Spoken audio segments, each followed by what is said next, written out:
One blustery, bitterly cold night in January, a young couple were returning home from an evening out. The weather reports for this night didn't specifically say that it would snow, but the couple decided to chance it anyhow. Jake and Sandy had been dating about 6 months, but both lived in small towns miles apart. Jake was 18 and out of school. Sandy, who is 16, is still attending high school. Between work and school, the couple didn't get to spend much time together. Jake's father had tried to persuade his son to cancel the date, or at least change his plans for the night. Jake really wanted to see a specific movie which was not showing in Bloomington, which was only 15 minutes away, but it was playing in Champaign, which was 50 minutes away. Jake's father tried to reason with his son, but Jake could be stubborn. Another reason Jake's father was worried, besides the chance of bad weather, Jake's old car was at best a junker, and Jake had no mechanical ability at all. The evening had started out well, but as the night progressed, Jake noticed the weather getting worse. Jake was now getting worried. He chose the 9 p.m. show, instead of the 7 p.m. This had put the whole night at risk. Sandy had a 12 p.m. curfew, so Jake would be cutting it close on a good weather night. Bad weather, they would be late. Jake could be stubborn, so he decided they would see the movie anyhow. The snow was coming down lightly when they entered the movie theater, but when they emerged from the theater, Jake saw his car was covered in snow. Sandy could see the worry on Jake's face. Jake had another reason to worry. Sandy's dad had warned Jake that if he brought Sandy home late again, he wouldn't get to see her for 2 weeks. Of course, 2 weeks is eternity for teenagers. Jake got the car cleaned off and they took off. As they were driving, Jake decided he would chance some back roads driving to save time. Jake had 2 other worries on his mind at this moment. His car was making a new bad noise, and the second was something Jake was notorious for. He always put in just enough gas for whatever he had planned for the day. Besides all the worries Jake had this evening, he kept feeling something was gonna happen. As Jake pulled through the intersection and about ready to cross the train tracks, his old car stopped running. Jake coasted the car to the side of the road. He got out and opened the hood. Jake knew he didn't know nothing about cars mechanical wise. Hell, everybody knew this fact, but Jake still had to put on a show for Sandy. After tinkering around a minute or so, he decided to get back in the car.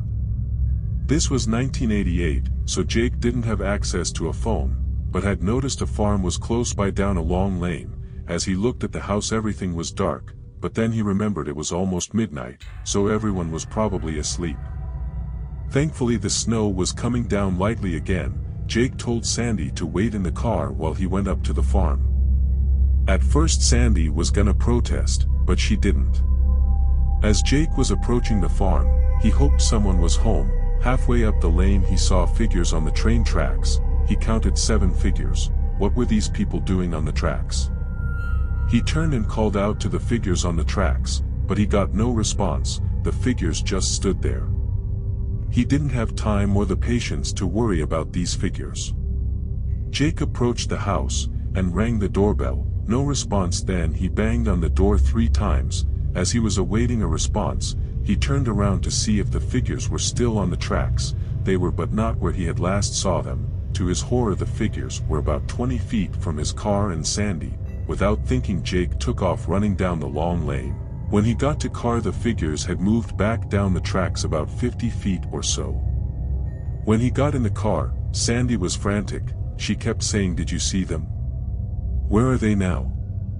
By this time the snow had turned into a mini blizzard. Jake couldn't see anything out the windows.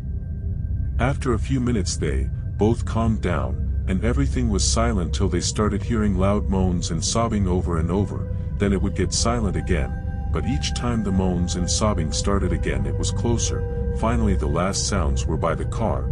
Then it grew very silent. Jake and Sandy waited in terror. They knew the figures were right outside the car, waiting. They couldn't see anything out the windows because of the thick snow. That's when the car started rocking back and forth, and the loud sobbing and moaning started again. At this same time Jake's dad was getting his car cleaned off, and warmed up to go find the kids when he saw Sandy's dad pull slowly in his truck.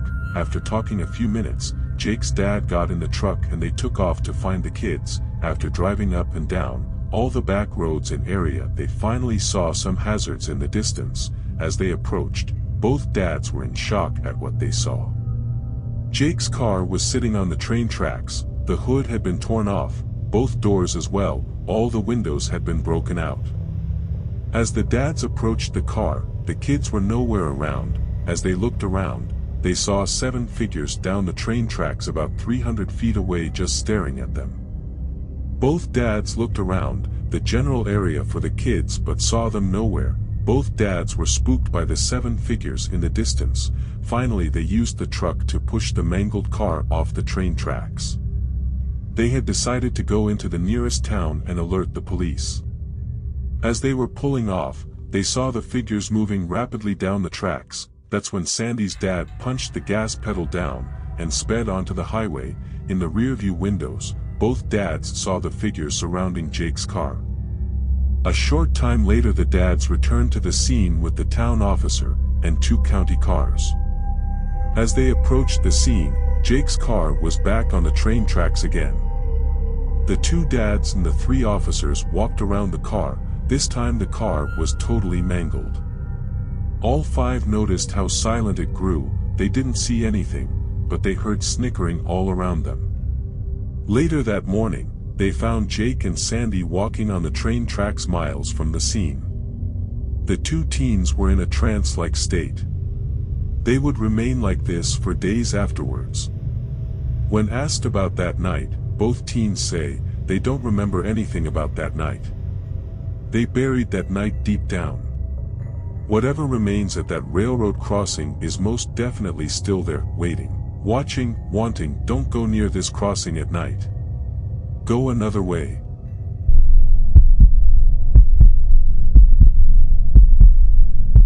It was a dark and stormy night, and I was making my way home from a late-night party using the ride-sharing app, Uber. The rain was coming down hard, and thunder sounded like it was going to split the sky wide open. It was the perfect setting for a horror movie. I was shivering with the cold and rain, eager to get home and curl up in my bed with a good book. I waited anxiously as the app searched for a driver. Then, finally, it pinged, and a car arrived within seconds, a slick black sedan with darkened windows. As I got in, I realized that there was something off about the driver. His eyes were hidden behind dark sunglasses, and he had a gruesome scar on his right cheek. He spoke in a low and unsettling voice, and his words were clipped and curt. The driver asked me for my name and destination, and I gave him the details, feeling increasingly uneasy the entire time. As we drove off into the night, the rain continued to pour down.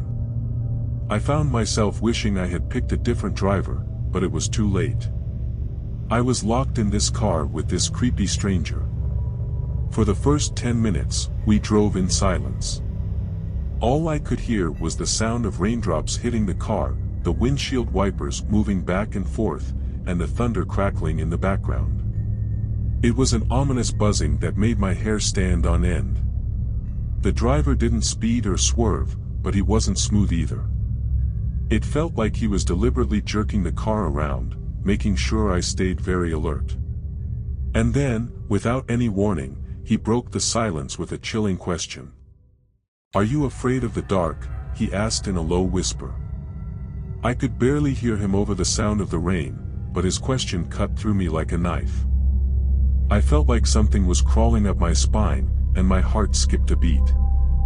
I had no idea what had prompted his question, or what he was capable of doing. I tried to shake off the feeling, but it was like a dark cloud had settled over the car, making it hard to see or think. Then, the driver asked another question, this time more loudly. "Have you ever heard of the legend of the scary Uber driver?" he said, in a menacing tone. My heart was pounding in my chest, and I could feel a cold sweat break out on my forehead. What was going on? Was this some sort of sick joke? But the driver kept going, his voice growing louder and more sinister with each passing moment. He told me the story of the scary Uber driver, who would pick up unsuspecting riders on stormy nights, never to be seen or heard from again. It was said that any passenger who crossed the scary Uber driver's path would be doomed to a fate worse than death. His words sent a chill down my spine. I tried to ignore them, but I felt like I was in the middle of a horror movie. The driver's eyes glinted from behind his sunglasses, and his mouth seemed to twist into an evil grin. And then, suddenly, I realized that we were no longer on the road, but driving into a deserted field. Panic set in, and I tried to open the door, but it was locked. The driver's grin widened, and he started to laugh. It was a sound that I will never forget, a high-pitched, hysterical laugh that seemed to come from another world. I yelled at him to stop the car, but he slammed his foot on the accelerator, and the car lurched forward like a rocket. We were tearing through the rain at an alarming pace, out of control, and my mind was racing with the possibilities. What was going to happen to me? Suddenly, there was a deafening crash, and the car spun out of control, flipping over and over, multiple times. I lost consciousness and woke up in the hospital, bruised and broken but still alive. The driver was nowhere to be found, and I never found out who he was, or what happened to him, but one thing is for certain: I would never again use an Uber in the middle of the night, especially not when it is raining.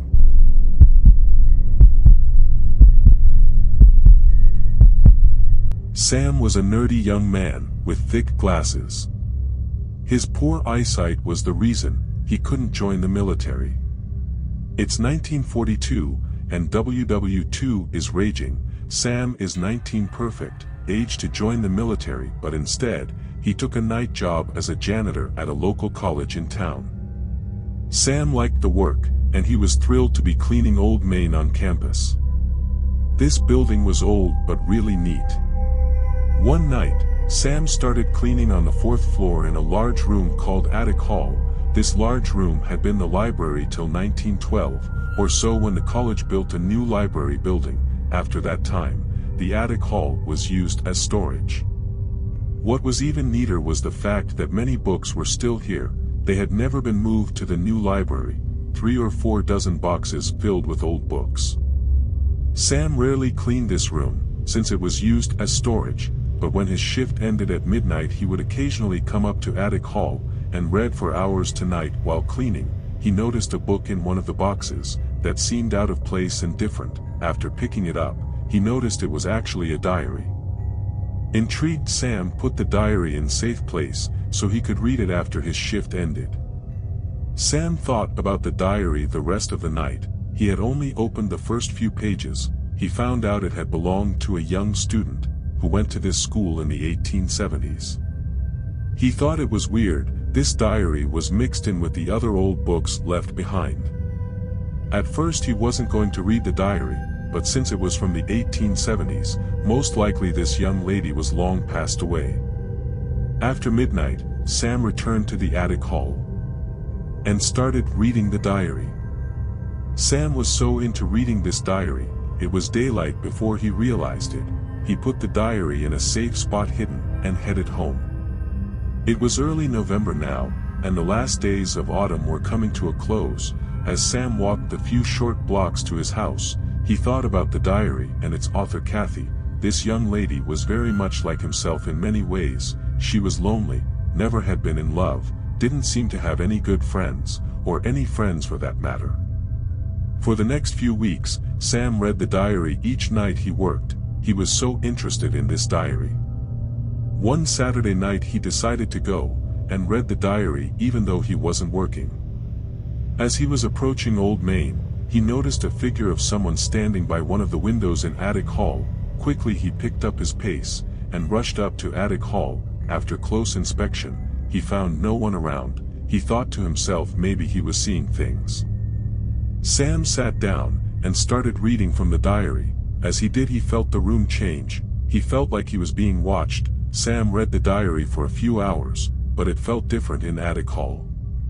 As he was leaving Attic Hall, he heard a faint voice say, "Please stay longer."